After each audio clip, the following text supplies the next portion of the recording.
Hello guys, welcome to our channel. இன்னைக்கு நம்ம rage of Bahamut season 1 episode 9 தான் பார்க்க போகிறோம். அது முன்னாடி புதுசாக வந்துருக்கிறவங்க லைக் அண்ட் சப்ஸ்கிரைப் பண்ணிட்டு பாருங்க. சரியாக டேரக்டாக வீடியோக்குள்ள போயிடலாம். போன எபிசோட நடந்ததை காமிக்கிறாங்க. கிங்கோட ரூமுக்கு வந்து கௌரியன் வரான். அப்போ கிங் கௌரியன் நீ என்ன பண்ற அப்படின்னு சொல்லி கேட்கும்போது இப்போ அவனோட தலை வெட்டப்பட்டு கீழே விழுகுது. இதை பார்த்து கிங் கத்த அந்த முக்காடு போட்டவன இந்த சத்தத்தை கேட்டு சிரிக்கிறான். இப்போ நைட் தளபதி அங்கிருந்த நைட் சீட்டை எல்லாம் அந்த காட்கியை வச்சிருந்த பொண்ணு இங்க இருந்து தப்பிச்சு போயிட்டா, அதனால இங்க எப்படியாச்சும் அவளை கண்டுபிடிச்சு கூட்டுவாங்க அப்படின்னு அவர் சொல்றான். இதை கேட்டுட்டு எல்லா நைட்ஸும் கிளம்பி போகும்போது இப்போ லெப்டினன்ட் கைசரை மட்டும் கூப்பிட்டு உங்களுக்கு நான் தனியா ஒரு ஸ்குவாடை தரேன், நீங்க உடனடியாக ஆமிராவையும் அவங்க டீமையும் கண்டுபிடிக்கணும் அப்படின்னு அவர் சொன்னானே. கைசரும் கண்டிப்பா அப்படின்னு சொல்றான். இப்போ அவர் பக்கத்துல வந்துட்டு கௌரியன் செத்துட்டான், அதுக்கு காரணம் ஆமிராவும் அவங்க ஃப்ரெண்ட்ஸும் கிடையாது. இந்த நிலைமையில என்னுடைய பதவியை விட்டுட்டு என்னால வர முடியாது, அதனால நீ தான் ஆமிராவை பாதுகாக்கணும், அதனால இந்த பென்டென்ட்டை வச்சுக்க, எல்லாத்துக்கு முன்னாடி நீ போய் அவளை கண்டுபிடிச்சு அவளுக்கு நீ ஹெல்ப் பண்ணு அப்படின்னு அவர் சொல்றாரு. இந்த பக்கம் ஹீரோவும் ஆமிராவும் அந்த போட்ல போய்கிட்டு இருக்காங்க. இப்போ அவங்க லாஸ்டா அந்த போட்ல இருந்து கீழே அழுக ஆமிரா ஹீரோவை பிடிச்சிட்டு பறக்குறா. ஹீரோ உன்னால பறக்க முடியுமான்னு கேட்க இல்ல அப்படின்னு சொன்னா இப்ப 2 பேருமே கீழே தண்ணியில விழுந்துடுறாங்க. இப்போ அவங்க தண்ணியிலே தந்திரிச்சு அங்க இருக்கிற ஃபாரஸ்ட்குள்ள போய்கிட்டு இருக்க ஆமிரா ஹீரோ கிட்ட அவ அம்மா பத்தி பேசிக்கிட்டே வரா. ஹீரோ எப்படி இந்த காட்டை விட்டு வெளியில போறதுன்னு தெரியாம முழிச்சுக்கிட்டு இருக்கேனே அப்படின்னு சொல்லிட்டு அதை பத்தி அவன் யோசிச்சுக்கிட்டு இருக்கு. இப்போ ஆமிரா ஒரு இடத்துல காண்டாயி நான் சொல்றதை நீ கேட்கறியா இல்லையா அப்படின்னு சொல்லிட்டு கத்த. ஹீரோவும் நான் கேட்டுட்டு தான் இருக்கேன், உங்க அம்மா உனைய பார்த்தோன்னே அடையாளம் கண்டுபிடிச்சிக்கிடுவாங்க, அப்படி அவங்க உனைய பார்த்துட்டு யாருன்னு கேட்டா நீ அவங்கள போய் கெட்டிப்பிடி, அப்போ அவங்க புரிஞ்சுக்கிடுவாங்க. நிச்சயமாவா அப்படின்னு அவ கேட்க ஆமா அம்மாக்கள்னா அப்படிதான், அவங்களுக்கு அந்த மாதிரி ஒரு சக்தி இருக்கு, அதனால நீ அவங்கள கெட்டி பிடிச்சா போதும் அவங்களே உன்னை கண்டுபிடிச்சிருவாங்க அப்படின்னு சொன்னோன்னே இதை கேட்டு அவ சந்தோஷப்பட்டுட்டு ஹீரோவை கெட்டி பிடிக்க அப்படியே அவங்க 2 கீழே விழுந்துடுறாங்க. இங்க கிங்கோட ரூம்ல கிங் இன்னும் அந்த அதிர்ச்சியில இருந்து வெளியில வரல. கௌரியன் உனக்கு இந்த மாதிரி நடக்கணுமோ அப்படின்னு அவர் சொல்ல கார்ட்ஸ்லாம் எங்கே போனாங்க அப்படின்னு சொல்லிட்டு கிங்க கேட்க கார்ட்ஸ் இறந்துட்டாங்க அப்படின்னு அவன் சொல்றான். கௌரியனோட கையில யாரோட முடியவோ இருக்கு, அதை அந்த நைட் பார்த்துட்டு இவனோட கையில யாரோட முடியவோ வச்சிருக்கான் அப்படின்னு சொன்னோன்னா கிங்க கன்ஃபார்மே பண்ணிடுறான், இதுக்கெல்லாம் காரணம் அவ தான் அப்படின்ட்டு. அந்த ஜோன்டி யாருக்கு தான் இதுக்கெல்லாம் காரணம், அவ தான் அந்த மாதிரிலாம் பண்ணிருப்பா அப்படின்னு அவன் சொல்லிக்கிட்டு இருக்க. இந்த ரீட்டாவும் வெளியில இருந்து பார்த்துக்கிட்டு தான் இருக்கா. அப்ப அந்த ஜார்ல இருந்து வர ஸ்மெல்ல அவ ஸ்மெல் பண்ணிட்டு ஒரு மாதிரி பார்க்க இந்த பக்கம் கிங் அவ ஒரு சூனியக்காரி, அவ என்னையவே கொல்ல வந்துட்டால அப்படின்னு அவன் சொல்லிட்டு நைட் கமாண்டரே கூட்டு வந்து கைது பண்ணி உட்கார வச்சிட்டான். மேஜஸ்டி நான் அந்த மாதிரிலாம் பண்ணுவேனா, என் மேலே சந்தேகப்படுறீங்களா அப்படின்னு அவ கேட்க இது உன்னோட முடி தானே, அதனால நீ தான் பண்ணிருப்ப அப்படின்னு கிங் சொல்ல, ஆனா இந்த முடியை யார் வேணா என்கிட்ட எடுத்து கொடுத்துருக்கலாமே அப்படின்னு அவன் சொல்ல, நீ என்ன முட்டாளாக்க பாக்குற, நான் தூங்கும் போதே என்ன கொல்லலாம்னு சொல்லிட்டு தானே நீ வந்த, அப்பான்னு பார்த்து கௌரின் அந்த இடத்துக்கு வந்து உன்னை தடுக்க பார்த்திருக்கான், ஆனா நீ அவனோட தலையை வெட்டி கொண்டிருக்க, இல்ல நீங்க சொல்ற எந்த விஷயம் எனக்கு தெரியாது அப்படின்னு நான் சொல்ல, இதை நாங்க இயற்கை இன்வெஸ்டிகேஷன் பண்ணியாச்சு அப்படின்னு அவன் சொல்லிக்கிட்டு இருக்கும்போது நான் லார்ட் மைக்கேல பார்க்கணும், அவர்கிட்டயே நான் நியாயம் கேட்கணும் அவன் சொல்ல, அது போனாலும் முடியாது, அந்த கார்ட்ஸ்க்கு இப்போ பெரிய வேலை இருக்கு, கார்ட்ஸால இங்க வர முடியாது, ஏன்னா அவங்க பெரிய பிரச்சனைல மாட்டிக்கிட்டு இருக்காங்க, அது போக அந்த கார்ட் கீ வச்சிருந்த பொண்ணு இப்ப தொலைஞ்சிட்டா, இதுக்கெல்லாம் நீ தான் காரணம், இது போக நீ ஒரு சூனியக்காரி அப்படின்னு நான் சொல்ல. இந்த பக்கம் ஹீரோவும் அமீராவும் அந்த ஃபாரஸ்ட்டுக்குள்ள டீப்பா போய்கிட்டு இருக்காங்க. இப்ப அமீரா எதையோ சென்ஸ் பண்றா, ஏதாச்சும் பிரச்சனை அப்படின்னு ஹீரோ கேட்க இப்ப டேரக்டா ஹீரோ பக்கத்துல வந்து அட்டாக் பண்றா. பார்த்தா இங்க ஒருத்தன் மறைஞ்சிருந்திருக்கான். இப்ப ஹீரோ ஒன்னால அவங்கள பார்க்க முடியுதான்னு கேட்க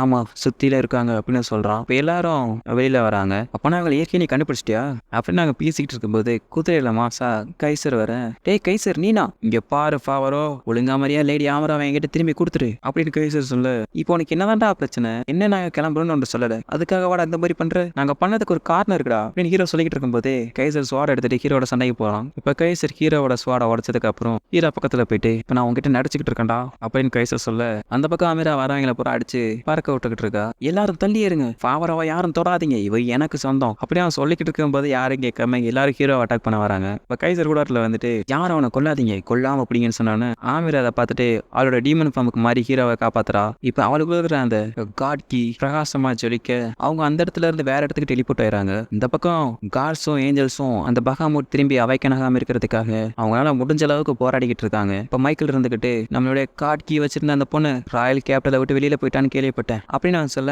யூரியல் இருந்துட்டு இந்த இடத்த விட்டு நம்மளால போக முடியாது, ரப்பேல் இருந்துட்டு நீ ஹெவனுக்கு போய் கேப்ரியல இங்க வர சொல்லு அப்படின்னு சொல்றா. இப்ப மைக்கேல் இருந்துட்டு இந்த பகாமூட் நினைச்சு பார்த்ததை காட்டிலும் ரொம்ப பவர்ஃபுல்லா இருக்கு, அதனால வீரமிக்க ஓரியன் நைட்டு நீங்க தான் இப்படியே அந்த காட் கீயை பாதுகாக்கணும் அப்படின்னு சொல்லிட்டு இந்த பக்கம் சொல்ல, உங்களை பார்க்க பாவமா இருக்கு, யார் நீ அப்படின்னு நான் கேட்க கடவுளை உன்னை கை விட்டுட்டாங்க, அது போக உன்னை இப்ப சூனியக்காரின்னு வேற சொல்றாங்க அப்படின்னு நான் சொல்ல, அப்ப நீ தான் கௌரியனை கொண்டவனான அவ கேட்க நான் அது கிடையாது, நான் இங்க வந்ததுக்கு காரணம் உங்களை காப்பாத்துறதுக்கு தான், என்னைய காப்பாத்துறதுக்கா, ஆமா இங்க இருக்கிற மனுஷங்கள்லாம் உங்களுக்கு துரோகம் பண்ணிட்டாங்க அப்படித்தானே அப்படின்னு அவன் கேட்க, இல்ல என்னோட கடவுள் என்னை பாதுகாப்பாரு, நான் ஒரு ஹோலி நைட்டா இருந்து இறந்து போறதை நினைச்சு நான் கவலைப்படல அப்படின்னு நான் சொல்ல, ஓ ஹோலி நைட் அது ஒரு உருட்டு, நீங்க இந்த மாதிரி சின்ன புள்ள கதை இல்லாம நம்புறீங்க, உன்கிட்ட யார் அந்த ஹோலி நைட்டை பத்தி சொன்னது, உன்னோட அந்த ஏஞ்சலா அப்படின்னு நான் சொல்லிட்டு ஒரு பாட்டில் ஓபன் பண்றான். கார்ட்ஸ் உன்கிட்ட இருந்து மறைச்ச ஒண்ணுமே நீ தெரிஞ்சுக்க ஆசைப்படுறியா, இதை குடிச்சேனா உனக்கே அது தெரியும் அப்படின்னு அவன் சொல்றதை கேட்டுட்டு அவ நான் உன்னை மாதிரி டீமன் சொல்றதுதான் கேட்க மாட்டேன் அப்படின்னு நான் சொல்ல நான் உன்னை கட்டாயப்படுத்த மாட்டேன் இருந்தாலும் உனக்கு ஒரு அட்வைஸ் தரேன் உன்னை காப்பாத்துறதுக்காக எந்த ஒரு கார்டியன் ஏஜென்ட் வர மாட்டாங்க அப்படின்னு அவன் சொல்லிட்டு மறைஞ்சிடறான். இப்ப கைசர் ஹீரோ அப்புறம் ஆமரா 3 பேர் இன்னொரு இடத்துக்கு வந்திருக்காங்க. அந்த இடமும் பாக்குறதுக்கு ஃபாஸ்ட் மாதிரி தான் இருக்கு. இப்ப கைசர் அங்க இருக்கிற ஒரு கொம்பை பார்த்துட்டு அம்மா இது என்ன அப்படின்னு சொல்லிட்டு அதை தூக்கி பார்க்கறான். அவனால தூக்கம் இல்ல. அதுக்கடுத்து அமீரா போய் தூக்கி பார்க்கறான். அவனாலையும் தூக்கம் இல்ல. இப்ப அவங்க 2 நேரம் ஹீரோவை பார்க்க சரி முயற்சி பண்றேன் உங்களாலேயும் முடியாட்டி என்னால மட்டும் எப்படி முடியும் அப்படின்னு ஹீரோ சொல்லிட்டு அதை சும்மா தான் இழுத்து போகிறான். அதுக்கே அது வந்துருது. இது எப்படி நடந்துச்சு இதெல்லாம் பார்த்து அதிர்ச்சியில இருக்கீங்க போல. டே என்னடா ஆச்சு இது எப்படி வச்சு எனக்கே தெரியாது அப்படின்னு நாங்க பாத்துக்கிட்டு இருக்கும்போது பின்னாடி ஒரு மிகப்பெரிய டிராகன் இழந்து நிக்குது. என்னை நீங்க காப்பாத்தினதுக்கு உங்களுக்கு ரொம்ப நன்றின்னு சொல்லிட்டு இது என்ன 2000 வருஷங்களா எனக்கு இது ஒரு தொல்லையாவே இருந்துச்சு அப்படியே அந்த டிராகன் சொல்ல ஆமீரா பவரோ கிட்ட பவர் அது யார் அப்படின்னு கேட்க ஹீரோ இருந்துட்டு ஆமா மிஸ்டர் நீங்க யாரு நான் ஒரு டிராகன் அதான் எங்களுக்கே தெரியுமே நீங்க அதை வெளியில இழுத்தனாலதான் நான் வெளியில வந்தேன் இது பகாமுட்டோட ஒரு நகம் நீ கையில வச்சிருக்கிறது தான் இந்த இடத்துக்கு நீங்க வந்தது அந்த நகத்தை நீங்க இழுத்தது இதெல்லாம் வில்தியோட விளையாட்டு தான் பகாமுட் நிறைய தடவை அப்பீர் ஆயிருக்கு அது ஒவ்வொரு டைம் அப்பீர் ஆகும் போதும் அது இந்த உலகத்துக்கு அழிவு தான் கொண்டு வந்துச்சு கடைசியா அது 200 வருஷத்துக்கு முன்னாடி அப்பீர் ஆச்சு அப்பதான் காட்ஸும் டீமன்ஸும் மேனேஜ் பண்ணி பகாமுட்டை சீல் பண்ணாங்க அப்பதான் இது பறந்து வந்து என்னோட காலில் குத்திருச்சு இந்த சின்ன பீஸ் என் காலில் குத்துனதுக்கே அவனுடைய பவர் என்னன்னு சொல்லிட்டு எனக்கு தெரிஞ்சிச்சு ஈவன் என்னால கூட இதை எடுக்க முடியல ஆனா இப்ப அந்த பகாமுட் திரும்பி ரிவ்யூ ஆக போற ஸ்டேஜ்ல இருக்கு அதுவும் இந்த பொண்ணு மூலமா தான் உங்களுக்கு எப்படி லேடி ஆமரா பத்தி தெரியும் அப்படின்னு கைசர் கேட்க எனக்கு தெரியும் ஏன்னா நான் ஒரு இட்டர்னல் அப்சர்வர் அவ தான் அந்த சீலை உடைக்கிறதுக்கான கீ திரும்பி அந்த பகாமுட் ரிவைவ் ஆகும் ரிவைவா இந்த உலகத்தை அதை அழிக்கும் இதுக்கு முன்னாடி நடந்தது போல அப்படின்னு நான் சொல்றதை கேட்டுட்டு கைசர் இருந்துட்டு நாங்க அந்த மாதிரி நடக்கூட மாட்டோம்னு சொல்றான் அதுக்கு அந்த டிராகன் இருந்துட்டு இயற்கையை காட்ஸும் டீமன்ஸும் அவங்களுடைய படையை தயார் பண்ண ஆரம்பிச்சிட்டாங்க இப்ப கெவான்ல ஏப்ரியல் இருந்துட்டு நம்ம அந்த காட்கியை தொலைச்சிட்டோம் அதனால இப்ப டீமன்ஸ் எல்லாம் நம்மளை தாக்குறதுக்காக ரெடியா இருப்பாங்க அதனால நம்ம அதுக்கு ரெடியா இருக்கணும் அப்படின்னு நான் சொல்றான் இந்த பக்கம் டீமன் கேபிட்டலான கொசடல்ல வேல் செப்பப் இருந்துட்டு அந்த காட்கி ராயல் கேபிட்டல் விட்டு வெளியில போயிருச்சு அதனால இப்ப காட்ஸ் எல்லாம் நம்ம தான் அதுக்கு காரணம் அப்படின்னு சொல்லிட்டு நம்மளை அட்டாக் பண்றதுக்காக வருவாங்க அதுக்காக நம்ம படையை நம்ம தயார்படுத்தணும் அதனால என்னோட சகோதரர்களே எல்லாரும் உங்களுடைய ஸ்வாடை எடுத்து ரெடியா இருங்க அப்படின்ட்டு அவன் சொல்ல இத லூசிஃபர் அவரோட பவரை யூஸ் பண்ணி பாக்குறான் நீ அப்படி என்ன சதி திட்டம் வச்சிருக்க பீல் செப்பப் இப்ப ஹீரோ இருந்துட்டு ஏண்டா இந்த சொல்றலாமாடா நீ நம்புற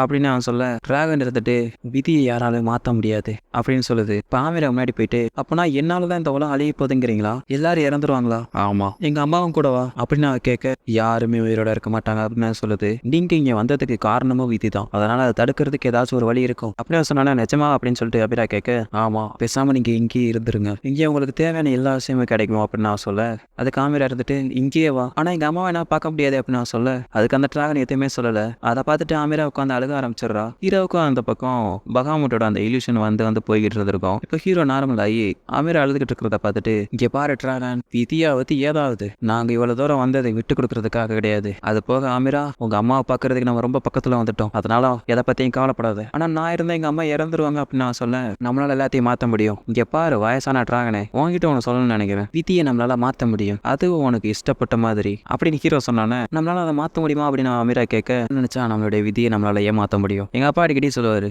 நாளைக்கு வீச போற காத்தவனால ஃபீல் பண்ண முடியுதா அப்படின்ட்டு அப்படின்னு ஹீரோ கையில வச்சிருந்த அந்த நகத்தை வச்சு ஒரு ஸ்லாஷ் பண்றான் அந்த இடத்துல ஒரு வலி கிரியேட் ஆகுது ஹீரோ ஆச்சரியமா பார்க்க அமீரா ஃபாபரோ வந்து கெட்டி பிடிச்சிடுறா டேய் ஃபாபரோ உன்னை எதுலையுமே சேர்க்க முடியாதரா அப்படின்னு பேசுற சொல்ல ஹீரோக்கு இப்போ வரைக்கும் என்ன நினைச்சேன்னு தெரியல அந்த டிராகனும் சிரிச்சுட்டு இதை பாக்குறதுக்கு எனக்கே ஆச்சரியமா தான் இருக்கு நீ சொன்னதை இப்பதான் நான் புரிஞ்சுக்க ஆரம்பிச்சிருக்கேன் ஆமீரா நாங்க இந்த வழியா வெளியில போலாமான்னு கேட்க சரி இப்ப நீ வெளியில போக வேண்டிய நேரம் அப்படின்னு டிராகன் சொல்ல ஆமீரா இருந்துட்டு உங்களால இதை தடுக்க முடியாதான்னு கேட்க என்னால வேடிக்கை மட்டும் தான் பார்க்க முடியும் அந்த பகாமுட்டோட எல்லாம் என்னால சண்டை போட முடியாது அது போக ஃபாபரோ நீயே அந்த நகத்தை வச்சுக்க இதை வச்சுதான் உன்னால விதியை மாத்த முடிஞ்சு அப்படியே அந்த டிராகன் சொல்ல இதை நானே ஏத்துக்கிறேன் அப்படின்னு ஹீரோ சொல்றான் இப்ப எல்லாரும் போயிட்டு வரோம் பெருசா அப்படி சொல்லிட்டு கிளம்புறாங்க இப்ப அந்த டிராகன் ஹீரோவை மட்டும் பார்த்து உங்ககிட்ட ஒரு விஷயம் சொல்லணும் அப்படின்னு சொல்லுது இந்த பக்கம் ராயல் கேபிட்டல்ல நம்ம நைட் கமாண்டரை வெயிலோட எரிக்கிறதுக்காக செட்டப்லாம் பண்ணி ரெடியா வச்சிருக்காங்க இதை பார்த்துட்டு மக்கள்லாம் அவங்களோட எதிர்ப்பை தெரிவிக்கிறாங்க ஹோலி நைட் ஆக போறவங்க இந்த மாதிரி பண்ணாதீங்க அப்படின்ட்டு அந்த நேரம் பார்த்து நம்ம பவுண்டரி அனௌன்ஸ் பண்ற கடவுள் அந்த இடத்துக்கு வந்திருக்காங்க இந்த பக்கம் ஆமிராவோட அப்பாவா இருந்தவரும்